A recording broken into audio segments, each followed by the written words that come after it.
अब दुनिया के सामने आएगा सबसे बड़े सेक्स स्कैंडल का सच। ट्रंप को मजबूरी में इस जांच के लिए हरी झंडी दिखानी पड़ी है।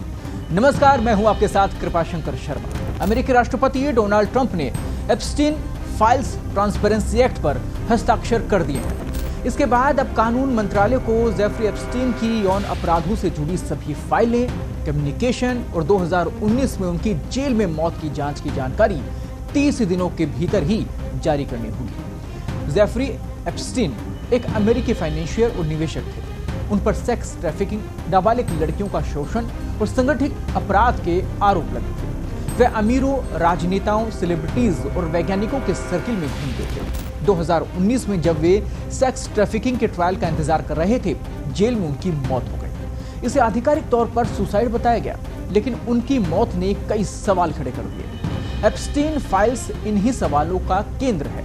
ये कोर्ट के दस्तावेज हैं जो उनके नेटवर्क, कनेक्शन और अपराधों से जुड़े हुए हैं। ये फाइल्स इसलिए चर्चा में हैं क्योंकि इसमें कई राष्ट्रपतियों, राजनेताओं और अधिकारियों के नाम शामिल हैं। ये लोग एप्स्टीन के सोशल और बिजनेस सर्कल से जुड़े हुए थे। हालांकि ज्यादातर मामलों में ये नाम सिर्फ मेंशन है, न कि प्रत्यक्ष अपराध के आरोप। एप्स्टीन फाइल्स का मतलब मुख्य रूप से उन कोर्ट डॉक्यूमेंट्स हैं जो कि 2015 में वर्जीनिया रॉबर्ट्स ड्यूफ्रे, जो कि एक पीड़िता थी, उनके द्वारा घिस्लेन मैक्सवेल यानी कि एप्स्टीन के पार्टनर और सहआरोपी के खिलाफ दायर एक डिफेमेशन लॉसूट से जुड़े हुए हैं। मैक्सवेल को 2021 में सेक्स ट्रैफिकिंग के लिए 20 साल की सजा हुई। ये दस्तावेज जनवरी 2024 में अनसील्ड जारी किए गए, यानी गोपनीयता हटाकर, जिसमें फ्लाइट लॉग्स, गवाही, ईमेल्स और जो मोटेशंस थे उसमें शामिल किए गए थे। कुल मिलाकर लगभग 200 नामों का जिक्र है। लेकिन ये कोई क्लाइंट लिस्ट नहीं है, ये कोई सूची नहीं है, बल्कि एप्स्टीन के सामाजिक और वित्तीय नेटवर्क का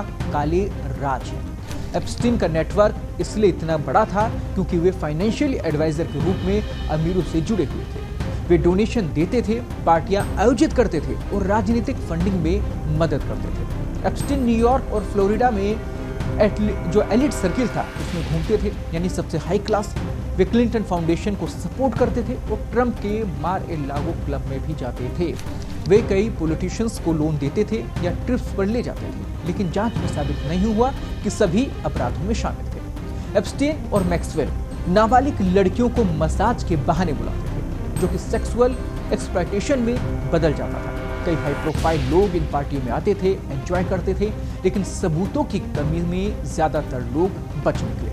अमेरिकी राष्ट्रपति डोनाल्ड ट्रंप का नाम भी इसमें शामिल था, इसलिए ये अब तक टलता रहा, ये चीजें लेट होती रही। लेकिन अब सारी फाइल्स वापस खुलेंगी और पूरा सच दुनिया के सामने होगा, वो भी आपको बताएंगे। फिलहाल आज की इस रिपोर्ट में इतना ही। फिर आपसे मुलाकात होगी एक नई खबर, एक नई रिपोर्ट के साथ। तब तक के लिए दीजिए इजाजत। नमस्कार।